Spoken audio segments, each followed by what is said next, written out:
साल जैसे ही उन्होंने कहा, मैंने कहा मैं बिल्कुल आती हूँ, क्योंकि दिल्ली में रहते हुए मेरे लिए ये देखना थोड़ा सा मुश्किल है कि देश के दूर दराज के इलाकों में बाल साहित्य पे कैसे काम चल रहा है।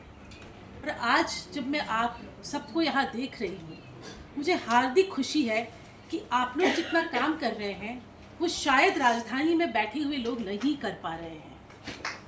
बस यहाँ फ़र्क सिर्फ इस बात का है कि जो हम लोग हैं, मैं अपनी पीढ़ी और अपने से बाद की पीढ़ी की बात भी कर रही हूँ, हम सब जो है बचपन में बाल पत्रिकाएं बहुत पढ़ते थे। हमारे घरों में रिवाज था कि बच्चों को पढ़ने की आदत डाली जाए।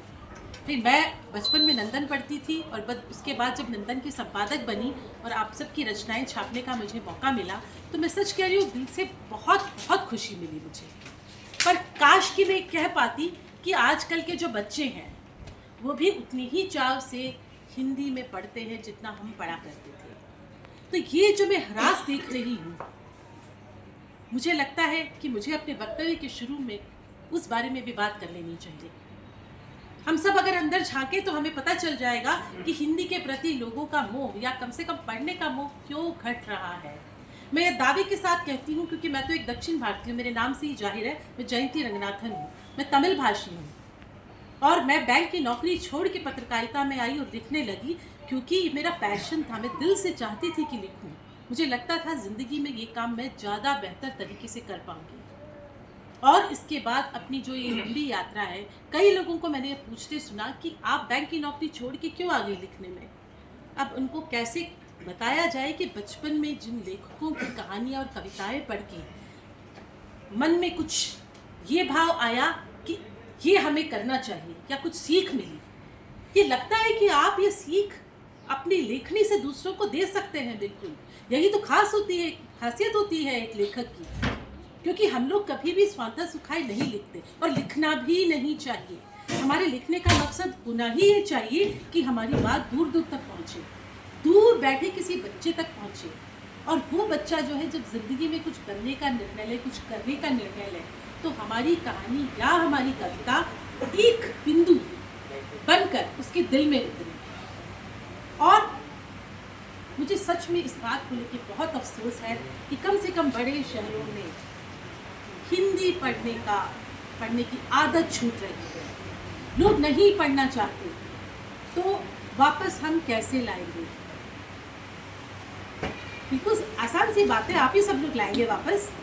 आप सबको न सिर्फ लिखना है बल्कि अपने आसपास के जितने बच्चे हैं उनको जोड़ना है। बच्चों के हाथ से मोबाइल निकालिए, मोबाइल में क्या देखते हैं, रील, चरस। हमें खुद नहीं पता कि 10 साल बाद वो कहाँ पहुँचेंगे। ये जो दिन भर बैठ के टीवी देखते हैं, गेम्स, वो भी बाहर जाके खेल कूद के बजाय टीवी देखते हैं, रील्स देखते हैं, गेमिंग करते हैं। आप अंदाज नहीं लगा पाएंगे ये जो आप लोग अच्छे क्या कहना चाहिए सेहतमंद मुझे नजर आ रहे हैं, क्या 30 साल बाद हमारे बच्चे इस दशा में होंगे? क्या उनके पास भाषा का ज्ञान होगा? क्या उनके अंदर रचनात्मकता होगी? उनके अंदर समझ होगी? मुझे शक है, क्योंकि किताबों ने, अक्षरों ने हमें जो बनाया है, हम सबको जो बनाया है, मैं गर्व से कह सकती हूँ कि हमने बहुत कुछ सीखा और हम जो बने हैं वो पढ़ने की वजह से बने हैं, कुछ लिखने की वजह से बने हैं। तो मुझे लगता है बहुत ज़रूरी है यहाँ बैठे हर लेखक को आज ये प्रण लेना होगा कि कम से कम अपने आसपास के बच्चों के हाथ से मोबाइल प्यार से ले, उनमें पढ़ने की आदत लगाए। और एक बात, अगर मैं यहाँ पे कहूँगी जॉनी जॉनी, ये भी संवेद सर में आप पूछेंगे यस पापा। और मैं अगर हिंदी में किसी कविता की एक पंक्ति कहूँ तो हम सब कह देंगे मछली जल जल की रानी है, तुरंत आप कहेंगे जीवन जिसका पानी है। क्या ये बच्ची कह पाएगी? जो बाबा ब्लैक शीप और सारे लंदन वाली कविताओं में घूम रहे हैं बच्चे? नहीं। तो अब मैं आती हूँ आज की मुख्य विषय पर, हिंदी बाल गीत का बाल मन से अंतर संबंध।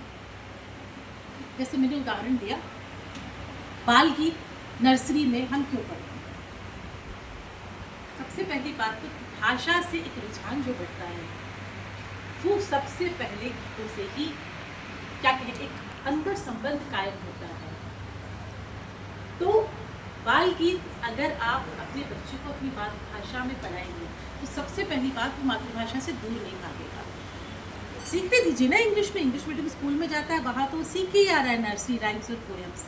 लेकिन क्या ये जरूरी नहीं कि माता पिता नानी दादी का भी ये कर्तव्य हो कि वो बच्चों को रोज हिंदी बाल गीत की एक पंक्ति सिखा दें और मजे मजे में सिखाएं। वो बच्चा दोहराने लगेगा, याद करने लगेगा, तो ये मान के चलिए 3 साल 4 साल के उस बच्चे के मस्तिष्क के विकास में आप बहुत बड़ा काम कर रहे हैं।